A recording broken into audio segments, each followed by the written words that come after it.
What's your name and how'd you hear about us? My name is Robert, and I actually heard about the garage by doing a search in Google. All right, Robert, and what have you enjoyed most about your experience here?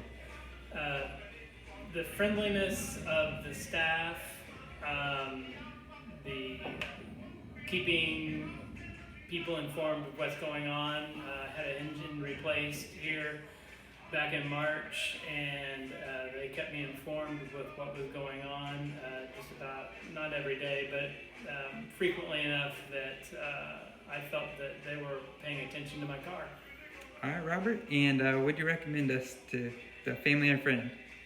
Yes, I would recommend this place highly for all of your automotive needs.